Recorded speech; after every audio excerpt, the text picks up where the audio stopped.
Matter होता क्या है, उसकी प्रॉपर्टीज क्या है, मैटर के पार्टिकल्स दिन भर करते क्या रहते हैं, ये सब समझेंगे हम इस वीडियो में।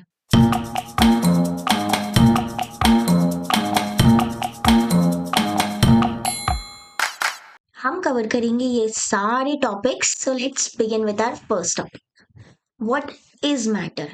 अब मैटर वो वाला मैटर नहीं जो लड़ाई हो जाती है ना, केमिस्ट्री में मैटर क्या होता है वो समझते हैं। देखो, हमारे आसपास इतनी सारी चीजें हैं, वो सबकी सब क्या है, मैटर। हम कैसे आइडेंटिफाई करेंगे कि कौन सी चीज मैटर है कौन सी नहीं है। हो सकता है कुछ चीजें मैटर ना भी हो। अब जो भी चीज कुछ ना कुछ स्पेस ऑक्यूपाई कर रही हो, मतलब कुछ जगह ले रही हो, और जिसका कुछ मास हो, कुछ तो भी वजन हो, भले ही थोड़ा सा हो, तो वो क्या कहलाएगी, मैटर। तो मैटर में क्या चीजें आ गई, एक तो मास, और एक क्या है, ऑक्यूपाई कर रही है स्पेस, मतलब वॉल्यूम। जैसे कि तुम्हारे पास एक टेबल है, उसके ऊपर एक कॉटन प्लग रखा हुआ है, ठीक है, मतलब थोड़ी सी रुई रखी हुई है। तो तुम बोलोगे इसका तो कोई वजन ही नहीं है, बट नहीं, इसे अगर वे करने जाओगे तो कुछ पॉइंट ग्राम वजन तो निकल ही जाएगा। मतलब ये क्या है, इसके पास मास है सबसे पहली चीज, और दूसरी चीज, इसने इस टेबल की इतनी जगह ऑक्यूपाई करके रखी है ना, तो मतलब ये स्पेस भी ऑक्यूपाई कर रही है। इसका मतलब ये भी क्या है, मैटर है, राइट। अब मैटर में क्या क्या चीजें आ जाती हैं, एयर वी ब्रीथ, हमारे आसपास जो एयर है वो मैटर है। कैसे, एयर तो हमें दिखती ही नहीं है, बट एयर कोई जगह ऑक्यूपाई कर रही है, कैसे पता चला। अब देखो, एक बलून लो, बलून जब तुमने उसमें हवा नहीं भरी है तो वो कैसा है, डिफ्लेटेड है ना, फ्लैट है।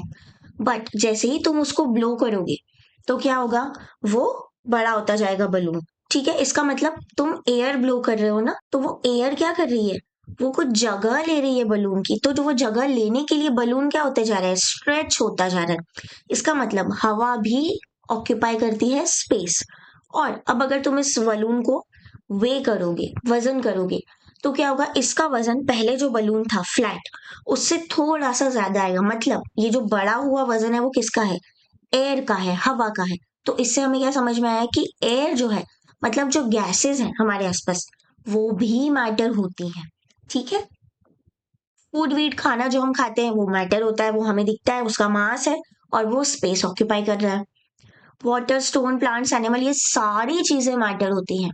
इवन जो सबसे छोटी से छोटी चीज होगी वो भी मैटर होगी, जैसे एक छोटी सी ड्रॉप वाटर की, या फिर ग्रेन या सैंड का एक जो पार्टिकल होता है, रेत का पार्टिकल, या गेहूं का दाना, चावल का दाना, वो सारी चीजें भी मैटर है, ठीक है। अब बेसिक प्रॉपर्टीज हमने देख ली है, मास है और वॉल्यूम है, मतलब जगह ऑक्यूपाई कर रहा है। पहले के लोग क्या करते थे, पहले के लोगों ने बताया था कि मैटर पंच तत्व होता है। पंच तत्व तुमने सुना होगा, अर्थ, वाटर, एयर, फायर और स्काई। ये पंच तत्व हैं जिससे मिलकर हम बने हुए हैं। ये एंशियंट क्लासिफिकेशन था, मतलब हम भी मैटर है ना, हम कोई जगह ऑक्यूपाई करते हैं और हमारा ऑब्वियसली मास है। तो पंच तत्व से मिलके सारी चीजें बनी हुई है दुनिया की, ये एंशियंट लोग बोलते थे। और जो ग्रीक लोग थे, ग्रीक फिलोसफर्स थे, वो भी यही चीज बोलते थे, ठीक है, कि पंच तत्व से मिलके पूरी दुनिया बनी हुई है। बट अब जो मॉडर्न साइंटिफिक व्यू है वो क्या कहता है, कि दुनिया किससे बनी है, मैटर से मिलके बनी है। और मैटर को हम क्लासिफाई कैसे कर सकते हैं, फिजिकल प्रॉपर्टीज और केमिकल नेचर के बेसिस पे हम देख सकते हैं कि मैटर एक्चुअल में होते कितने टाइप के हैं, ठीक है। तो अब देखो, हम ये फिजिकल नेचर ऑफ मैटर पढ़ क्यों रहे हैं। अभी हमने देख लिया मैटर क्या होता है, जिसका कुछ मास होता है, जो कुछ स्पेस ऑक्यूपाई करता है, राइट। अब हम फिजिकल नेचर क्यों पढ़ रहे हैं मैटर का, हमने अभी पीछे देखा फिजिकल प्रॉपर्टीज और केमिकल नेचर, तो सबसे पहले फिजिकल पढ़ेंगे फिर केमिकल, राइट। फिजिकल नेचर से क्या होता है, तुम्हें ये पता चलेगा कि मैटर एक्चुअल में बिहेव कैसे कर रहा है, कैसे, वो मैं अभी आगे बता रही हूँ। और सब्सटेंस जो है वो डिफरेंट क्यों दिखते हैं, मतलब हर चीज अब मैटर से बनी है, तो तुम्हें अपनी आसपास की हर चीज एक जैसी क्यों नहीं दिख रही है। तुम्हें पानी लिक्विड दिख रहा है और तुम्हें आइस सॉलिड दिख रही है, राइट। और एयर जो है गैस, वो दिख नहीं रही है पर वो फील हो रही है। तो सब अलग अलग क्यों है, ये फिजिकल प्रॉपर्टीज की वजह से हम बता पाएंगे, राइट। और क्या एक्सप्लेन करता है, solid, liquid, gas, 3 major states. इसके अलावा और भी स्टेट्स होती हैं, लेकिन ये 3 मेजर स्टेट्स है जो तुम स्कूल में पढ़ते हो, राइट? तो ये क्यों होती हैं? और स्टेट ऑफ मैटर चेंज कैसे हो जाती है? मतलब तुम सॉलिड को लिक्विड में कन्वर्ट कर सकते हो, लिक्विड को गैस में, गैस को वेपर में, और वापस लिक्विड में, और इसी लिक्विड को वापस सॉलिड में भी कर सकते हो। तो मतलब ये जो इतना सारा कन्वर्जन है स्टेट्स में, वो कैसे हो रहा है और क्यों हो रहा है, ये हम इस फिजिकल नेचर की वजह से समझ पाते हैं। तो इसलिए हम फिजिकल नेचर पढ़ रहे हैं। तो अब इसमें सबसे पहला आ गया, matter is made up of particles. Matter किससे बनता है? बहुत छोटे छोटे से पार्टिकल से। ये तो फिर भी बहुत बड़े बड़े हैं, राइट? इससे भी बहुत छोटे जो हमें दिख भी नहीं पाते हैं, उतने छोटे पार्टिकल से मैटर बनता है, राइट? अब ये पता कैसे चला? कुछ एक्सपेरिमेंट्स किए। सबसे बेसिक एक्सपेरिमेंट जो तुम घर पे कर सकते हो, तुमने एक ग्लास लिया पानी का, राइट? उसमें तुमने डाला सॉल्ट या शुगर, जो भी तुम्हें डालना था, ठीक है? अब थोड़ी देर तुमने इसे अच्छे से स्टर किया, मिलाया, और फिर तुम क्या देखते हो कि ये सॉल्ट या शुगर जो है वो गायब हो गया है, पानी के अंदर चला गया है। लेकिन पानी का जो लेवल है वो बहुत ज्यादा बढ़ा नहीं है, मतलब बिल्कुल थोड़ा सा लेवल जो तुम्हें दिख भी नहीं रहा है बढ़ा हुआ, मतलब पूरा लेवल नहीं बढ़ा है जितना बढ़ना चाहिए था किसी चीज के डलने पे। तो ऐसा क्यों हो रहा है? क्योंकि जो पार्टिकल्स है सोल्यूट के, वो पानी के बीच में फिट हो जाते हैं। मतलब सोल्यूट का मतलब क्या होता है? सोल्यूट मतलब ऐसी चीज जो कम अमाउंट में होती है, जो लेस होती है, राइट? सॉल्वेंट क्या होता है? जो ज्यादा अमाउंट में होता है, मतलब जो मोर होता है। अब यहाँ पे सॉल्वेंट क्या है? ज्यादा अमाउंट में क्या है तुम्हारा? वाटर है, तो वाटर तुम्हारा क्या हुआ? सॉल्वेंट हुआ। और सॉल्ट या शुगर तुम्हारे क्या हो गए? सोल्यूट हो गए, जो कम अमाउंट में है, राइट? तो ये जो सोल्यूट के पार्टिकल है, ये जो सॉल्वेंट है, मतलब जो पानी है तुम्हारा, उसके अंदर ऐसे फिट हो जा रहे हैं कि वो तुम्हें फिर ज्यादा बड़ा हुआ नहीं दिखता है लेवल।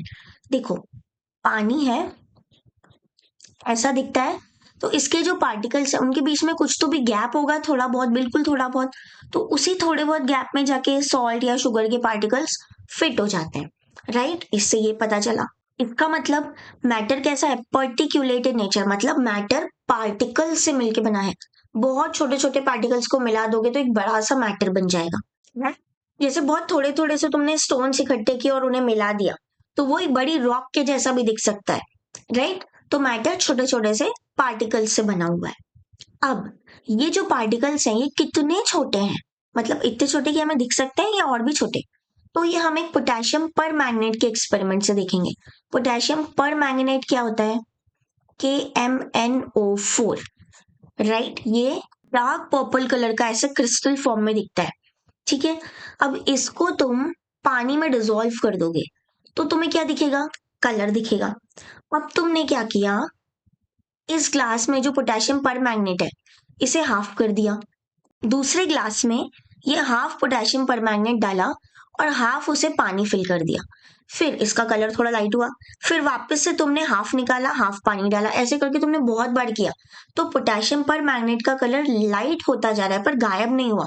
जब तुम ये बहुत बार कर लोगे तब जाके वो गायब होगा, नहीं तो वो विजिबल रहेगा तुम्हें।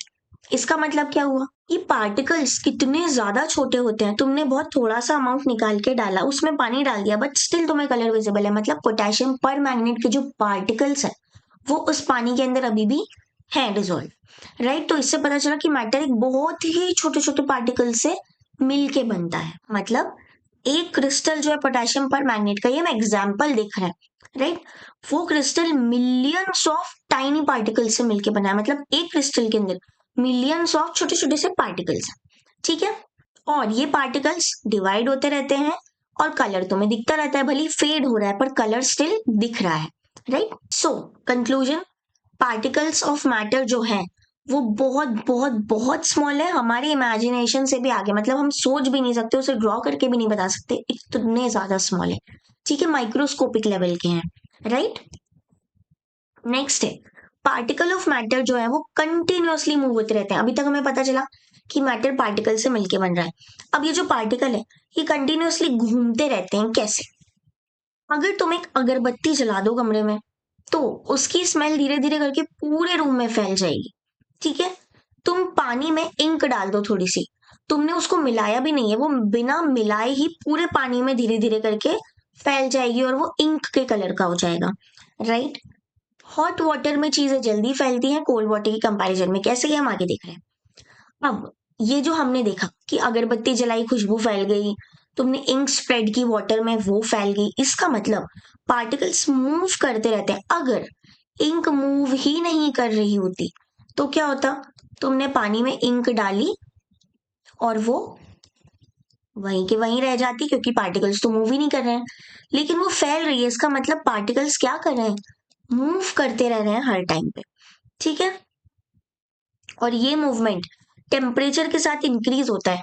भाई जब भी खाना बनता है तो वो गैस ऑन करके बनता है ना, क्यों, क्योंकि टेम्परेचर बढ़े, उसको टेम्परेचर मिलेगा तब जाके चीजें जल्दी जल्दी पकेंगी, कुक होंगी। तो वैसे ही पार्टिकल्स का मूवमेंट भी टेम्परेचर बढ़ने से जल्दी जल्दी हो जाता है। और ये जो मिक्स हो रही है ना चीजें, जैसे हवा में अगरबत्ती की खुशबू और पानी में इंक, इस फेनोमेना को बोलते हैं डिफ्यूजन, जो हम डिटेल में आगे पढ़ेंगे, राइट। नेक्स्ट है, पार्टिकल्स के बीच में एक फोर्स ऑफ अट्रैक्शन होता है। इस फोर्स ऑफ अट्रैक्शन से ही पता चलता है कि स्टेट सॉलिड है, लिक्विड है या गैस है। देखो, सॉलिड्स जो होते हैं हार्ड टू ब्रेक, उन्हें तोड़ना बहुत मुश्किल होता है, क्यों, क्योंकि उनके बीच में जो अट्रैक्शन है, देखो ये तुम्हारा सॉलिड है, अब इसके पार्टिकल्स देखो कितने पास पास है, पास पास पार्टिकल्स है, मतलब अट्रैक्शन बहुत ज्यादा ज्यादा हो रहा होगा, ठीक है। तो इसलिए ये इजीली फ्लो नहीं कर पाते, तो ये सॉलिड स्टेट में रहते हैं। नेक्स्ट हो गया लिक्विड, ये इजीली फ्लो कर पाते हैं। अब इनमें देखो, ये है तुम्हारा लिक्विड, इसमें पार्टिकल सॉलिड के कंपैरिजन में थोड़े से दूर दूर है, मतलब उन्हें मूव करने का मौका तो मिल रहा है, तो इनमें अट्रैक्शन सॉलिड से कम है, राइट। तो ये इजीली फ्लो कर पा रहे हैं। गैसेस में देखो, पार्टिकल्स भयंकर दूर दूर है, बहुत दूर दूर है, और दूर दूर है इसलिए ये बहुत जल्दी से स्प्रेड हो जाते हैं, क्योंकि इनके बीच में अट्रैक्शन बहुत कम होता है। भाई जितना ज्यादा अट्रैक्शन होगा, अब तुम्हारा फ्रेंड स्कूल आया है तो वो चाहेगा ना कि तुम भी स्कूल आओ, तभी तो साथ में पढ़ाई हो पाएगी, राइट। तो वैसे ही ये जो पार्टिकल्स है, ये आपस में दूसरे पार्टिकल्स को ऐसे अट्रैक्ट करते हैं कि दूर नहीं जाने देते, तो जितने पास पास रहेंगे उतना ज्यादा अट्रैक्शन होगा। तुम्हारा अट्रैक्शन तोड़ने के लिए टीचर तुम्हें अलग अलग बेंच पे शिफ्ट कर देती है फ्रेंड्स को, क्यों, क्योंकि फोर्स ऑफ अट्रैक्शन कम हो जाए, गैसियस स्टेट में कन्वर्ट हो जाए, राइट। अब हम देखते हैं ये जो पार्टिकल है मैटर के, अभी हमने फिजिकल नेचर देख लिया, कैसे पार्टिकल्स, कैसा मैटर बना है, राइट। अब ये जो पार्टिकल्स, इनकी कैरेक्टरिस्टिक्स क्या होगी ये देखते हैं। सबसे पहली चीज तो मैटर टाइनी पार्टिकल से मिलकर बना है, हमने देख लिया। ये पार्टिकल कुछ कॉमन प्रॉपर्टीज शो करते हैं। अब तुम अपनी एवरीडे एक्टिविटी, जो डेली एक्टिविटीज हो रही हैं, उन्हें देख के इन पार्टिकल्स को समझ सकते हो, राइट। सबसे पहला, particles of matter have space between them. Matter के पार्टिकल के बीच में स्पेस होती है, ये हमने एक एक्सपेरिमेंट से देखा था, जहां पे तुम ग्लास में पानी है, उसमें तुम शुगर या सॉल्ट डिसॉल्व कर रहे हो, राइट। तो जो पानी के पार्टिकल्स के बीच में स्पेस थी, वहां पे शुगर या सॉल्ट जाके रह जाता है, लग जाता है, ठीक है। तो इससे क्या पता चला कि पार्टिकल्स के बीच में स्पेस तो होता है। अब सॉलिड में बहुत कम स्पेस होता है, पार्टिकल पास पास है ना, लिक्विड में ज्यादा, गैस में और ज्यादा स्पेस होता है, राइट। नेक्स्ट है, पार्टिकल्स कंटिन्यूअसली मूव कर रहे हैं, ये भी हम देख चुके हैं फिजिकल नेचर में, बट कैरेक्टरिस्टिक का क्वेश्चन अलग से आ जाता है, तो तुम ये अलग से पढ़ रहे हो, राइट। ये हमें कैसे पता चला कि पार्टिकल्स कंटिन्यूअसली मूव कर रहे हैं, तुमने अगरबत्ती वाला एग्जांपल देखा, तुम एक कोने में अगरबत्ती लगा दो, पूरी खुशबू थोड़ी देर में फैल जाएगी, राइट। इंक पानी में अपने आप फैल जाती है, और बिना स्टर किए, बिना उसको मिलाए ही फैल जा रही है।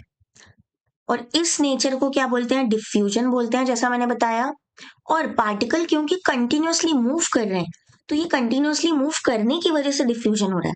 अगर पार्टिकल मूव नहीं करते तो चीजें आपस में डिफ्यूज मिलती ही नहीं, राइट। पार्टिकल्स के मोशन पे टेम्परेचर का क्या इफेक्ट है, अभी मैंने पीछे बताया था।